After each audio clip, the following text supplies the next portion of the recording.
ओम शांति। 25 नवंबर 2023। बाबा के महावाक्य। मीठे बच्चे ज्ञान की बुलबुल बन, सारा दिन ज्ञान की टिकलू टिकलू करते रहो तो लौकिक और पारलौकिक मात पिता का शो कर सकेंगे। प्रश्न। कहावत है अपनी घोट तो नशा चढ़े, इसका भावार्थ क्या है? उत्तर। अपनी घोटना अर्थात बुद्धि योग इधर उधर ना भटका कर एक बाप को याद करना। एक बाप बुद्धि में याद रहे तो नशा चढ़े, परंतु इसमें देही अभिमान बहुत विघ्न डालता है। थोड़ी सी बीमारी हुई तो परेशान हो जाते हैं, मित्र संबंधी याद पड़ते हैं, इसलिए नशा नहीं चढ़ता। योग में रहें तो दर्द भी कम हो जाए। गीत। तूने रात गंवाई सो के। ओम शांति। यह सब बातें शास्त्रों में लिखी हुई हैं, एक दो को समझाते भी हैं। अनेक प्रकार की मतें गुरु लोग देते हैं। बहुत अच्छे अच्छे भक्त कोठरी में बैठ, एक गौमुख कपड़ा होता है, उसमें अंदर हाथ डाल माला फेरते हैं। यह भी सिखलाया हुआ फैशन है। अब बाप कहते हैं यह सब छोड़ो। आत्मा को तो सिमरन करना है बाप का। इसमें माला सिमरने की बात नहीं। सबसे अच्छा गीत है शिवाय नमः का। इसमें ही समझाया जाता है तुम मात पिता हो। भगवान को ही रचता बाप कहते हैं। अब रचता कहा जाता है तो क्या क्रिएट करते हैं? जरूर यह तो सब समझते हैं, नई दुनिया ही रचेंगे। गाते भी हैं तुम मात पिता हम बालक तेरे, तो पहला ईश्वर सबका फादर ठहरा। फादर है तो मदर भी जरूर चाहिए। मदर के सिवाय क्रिएट कर ना सके। सिर्फ यह कोई नहीं जानते कि क्रिएट कैसे करते हैं। दूसरा, आपस में सब भाई बहन हो गए, फिर विकार की दृष्टि जा ना सकी। एक मात पिता है ना, तो यह पॉइंट बहुत अच्छी है समझने और समझाने के लिए। तीसरा, जरूर बाप ने सृष्टि रची होगी। हम बालक थे, अब फिर बने हैं। 84 जन्मों का चक्कर पूरा होने के बाद फिर अब मात पिता के बने हैं। जिसका ही भक्ति मार्ग में गायन चलता है। मात पिता सृष्टि रचते हैं, उनके बालक बनते हैं, तो जरूर सुख घनेरे देते होंगे। यह कोई भी नहीं जानते कि परमात्मा मात पिता भी बनते हैं, टीचर भी हैं, सतगुरु भी हैं। हम ब्रह्मा की औलाद आपस में भाई बहन ठहरे, कहलाते भी हैं ब्रह्मा कुमार कुमारियां। उनको भी रचने वाला वह है। सुख घनेरे पाने के लिए मात पिता से राजयोग सीख रहे हैं। सुख घनेरे तब मिलते हैं जबकि हम दुख में हैं। ऐसे नहीं कि भविष्य सुख में आकर शिक्षा देंगे। जब हम दुख में हैं तब शिक्षा मिलती है सुख में जाने की। वही मात पिता आकर सुख देते हैं। एडम और ईव तो मशहूर हैं। वह भी जरूर गॉड की संतान ठहरे, तो गॉड फिर कौन। बच्चे यह तो जानते हैं कि बाप जो नॉलेज देते हैं यह सब धर्म वालों के लिए है। सारी दुनिया का उस बाप से बुद्धि योग टूटा हुआ है। माया घोस्ट बुद्धि योग लगाने नहीं देती है और ही बुद्धि योग तोड़ती है। बाप आकर घोस्ट पर जीत पहनाते हैं।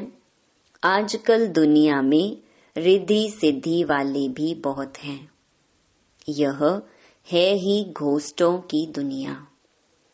काम विकार रूपी घोस्ट एक दो को आदि मध्य अंत दुख देते हैं। एक दो को दुख देना घोस्ट का काम है। सतयुग में घोस्ट होता नहीं। तो यह भी समझाया है, घोस्ट नाम बाइबल में है। रावण माना घोस्ट।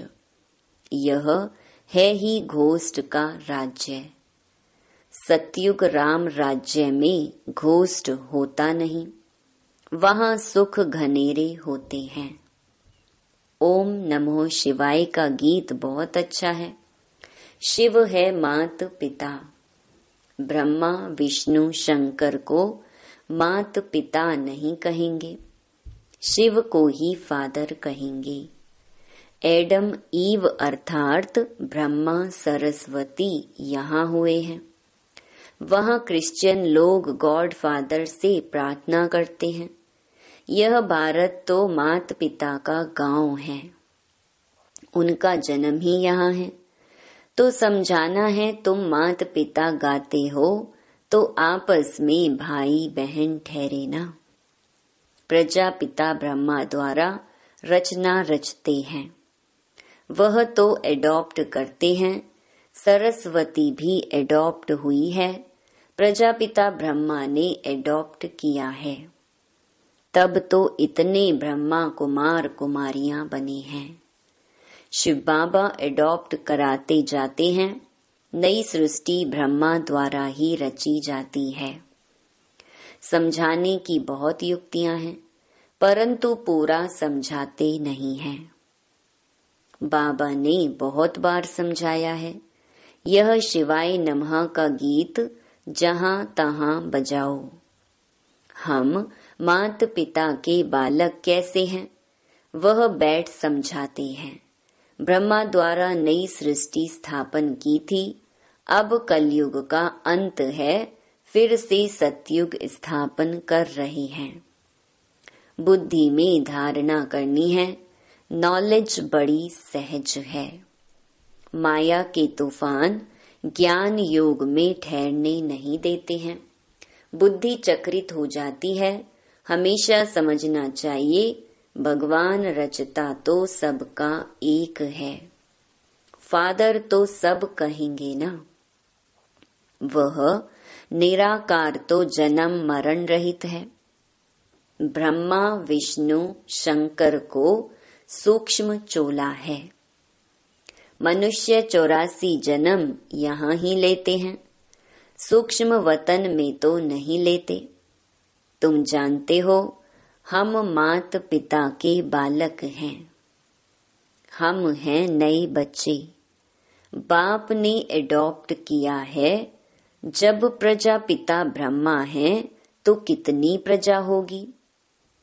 जरूर एडॉप्ट किया होगा। ब्रह्मा को भुजाएं बहुत दिखाते हैं, अर्थ तो कुछ भी समझते नहीं। जो भी चित्र निकले हैं अथवा शास्त्र निकले हैं, ये सब ड्रामा के ऊपर आधार रखना पड़ता है। ब्रह्मा का दिन था, फिर भक्ति मार्ग शुरू हुआ है, वह चला आ रहा है। यह राजयोग बाप ही आकर सिखलाते हैं। यह स्मृति में रहना चाहिए। कहते हैं ना, अपनी घोट तो नशा रहे, परंतु बुद्धि योग बाप के साथ चाहिए। यहाँ तो बहुतों का बुद्धि योग भटकता रहता है। पुरानी दुनिया के मित्र संबंधी आदि के तरफ या देह अभिमान में फंसे रहते हैं। थोड़ी बीमारी होती है, परेशान हो जाते हैं। अरे, योग में रहेंगे तो दर्द आदि भी कम होगा। योग नहीं तो बीमारी आदि कैसे छूटे। ख्याल करना चाहिए, माता पिता जो नंबर 1 पावन बनते हैं वही फिर सबसे जास्ती नीचे उतरते हैं। उनको तो बहुत भोगनी पड़े, परंतु योग में रहने के कारण बीमारी हटती जाती है। नहीं तो इनको सबसे जास्ती भोगना चाहिए, परंतु योग बल से दुख दूर होते हैं और बहुत खुशी में रहते हैं। बाबा से हम स्वर्ग के सुख घनेरे लेते हैं।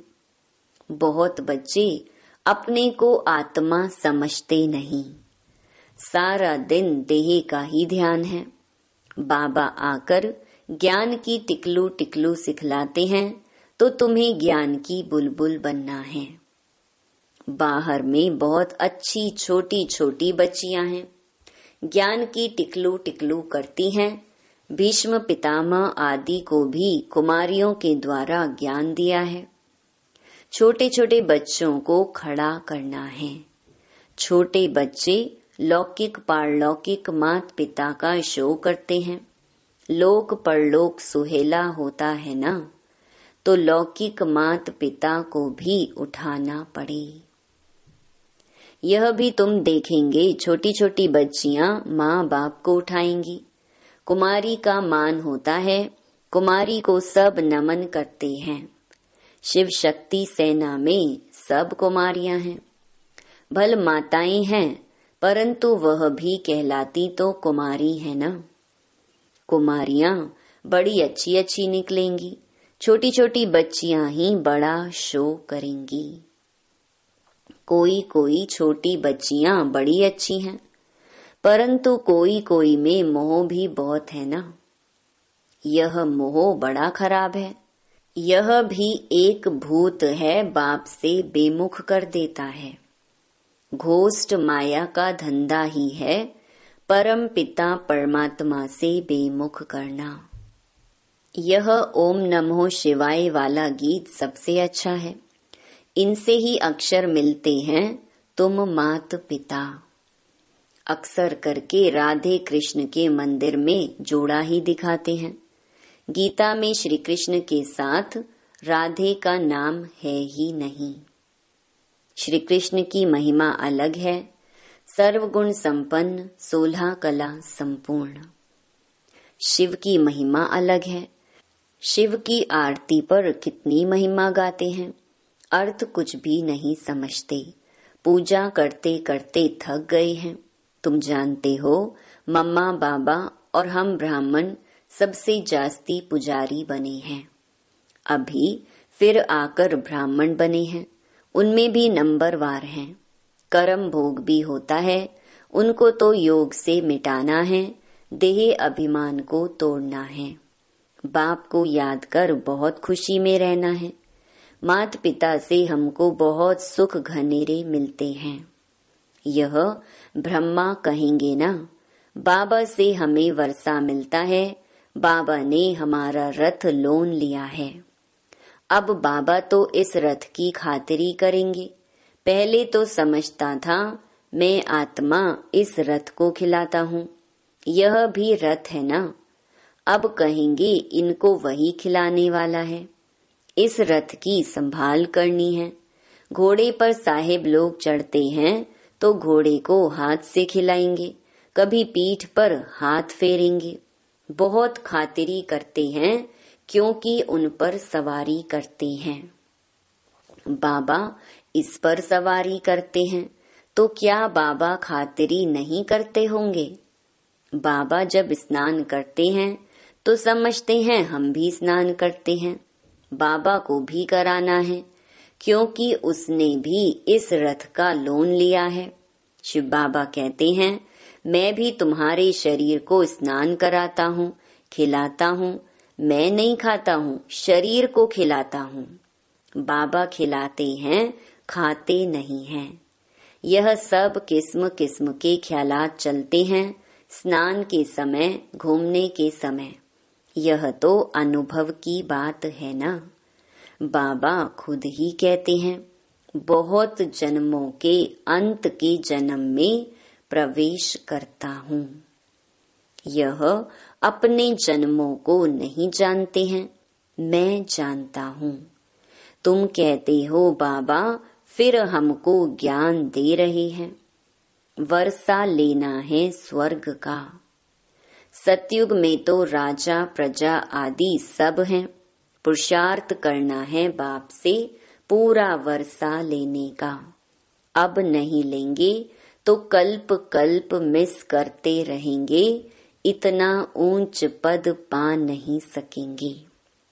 जन्म जन्मांतर की बाजी है तो कितना श्रीमत पर चलना चाहिए। कल्प कल्प निमित्त बनेंगे, कल्प कल्प वर्षा लेते आए हैं। कल्प कल्प के लिए यह पढ़ाई है। इसमें बहुत ध्यान देना पड़ता है। 7 रोज लक्ष्य लेकर फिर मुरली तो घर में भी पढ़ सकते हैं, बिल्कुल सहज कर देते हैं। ड्रामा तो बुद्धि में रहना चाहिए ना। इसको वर्ल्ड यूनिवर्सिटी कहा जाता है, तो कहाँ भी अमेरिका आदि तरफ चले जाओ, बाप से वर्षा ले सकते हो। सिर्फ 1 हफ्ता धारणा करके जाओ। भगवान के बच्चे हैं तो भाई बहन ठहरे ना। प्रजापिता ब्रह्मा हैं तो उनके सब बच्चे आपस में भाई बहन ठहरे। जरूर गृहस्थ व्यवहार में रहते आपस में भाई बहन होकर रहेंगे तो पवित्र हो रह सकेंगे। बहुत सहज है। अच्छा, मीठे मीठे सिकिलधे बच्चों प्रति मात पिता बाप दादा का याद प्यार और गुड मॉर्निंग। रूहानी बाप की रूहानी बच्चों को नमस्ते। धारणा के लिए मुख्य सार। पहला, स्वयं को माया घोष्ट से बचाने के लिए ज्ञान योग में तत्पर रहना है। मोह रूपी भूत का त्याग कर बाप का शो करना है। ज्ञान की टिकलू टिकलू करनी है। दूसरा, पढ़ाई पर पूरा ध्यान देकर बाप से वर्षा लेना है। कल्प कल्प की इस बाजी को किसी भी हालत में गंवाना नहीं है। वरदान, समय प्रमाण रूप वसंत अर्थात ज्ञानी व योगी तो आत्मा बनने वाले स्व शासक भव। जो स्व शासक हैं वह जिस समय चाहे रूप बन जाए और जिस समय चाहे वसंत बन जाए। दोनों स्थिति सेकंड में बना सकते हैं। ऐसे नहीं कि बनने चाहे रूप और याद आती रहे ज्ञान की बातें। सेकंड से भी कम टाइम में फुल स्टॉप लग जाए। पावरफुल ब्रेक का काम है, जहां लगाओ वहां लगे। इसके लिए प्रैक्टिस करो कि जिस समय जिस विधि से जहां मन बुद्धि को लगाना चाहे वहां लग जाए। ऐसी कंट्रोलिंग व रूलिंग पावर हो। स्लोगन, शांति दूत वह है जो तूफान मचाने वालों को भी शांति का तोहफा दे। मातेश्वरी जी के मधुर महावाक्य। मनुष्य आत्माओं की परमात्मा से मांगनी और प्राप्ति। तुम मात पिता हम बालक तेरे, तुम्हारी कृपा से सुख घनेरे। अब यह महिमा किसके लिए गाई हुई है?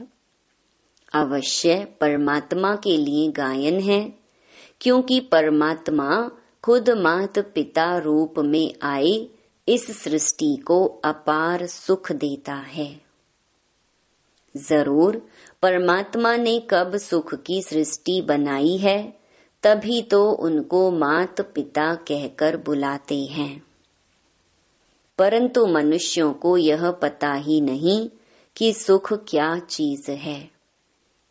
जब इस सृष्टि पर अपार सुख थे, तब सृष्टि पर शांति थी, परंतु अब वो सुख नहीं है। अब मनुष्य को यह चाहना उठती अवश्य है कि वो सुख हमें चाहिए। फिर कोई धन पदार्थ मांगते हैं, कोई बच्चे मांगते हैं, कोई तो फिर ऐसे भी मांगते हैं कि हम पतिव्रता नारी बने, सदा सुहागिन बने। चाहना तो सुख की ही रहती है ना। तो परमात्मा भी कोई समय उन्हों की आश अवश्य पूर्ण करेंगे। तो सतयुग के समय जब सृष्टि पर स्वर्ग है, तो वहां सदा सुख है, जहां स्त्री कभी दुहागिन माना विधवा नहीं बनती। तो वो आश सतयुग में पूर्ण होती है, जहां अपार सुख है। बाकी तो इस समय है ही कलयुग। इस समय तो मनुष्य दुख ही दुख भोगते हैं। अच्छा, ओम शांति।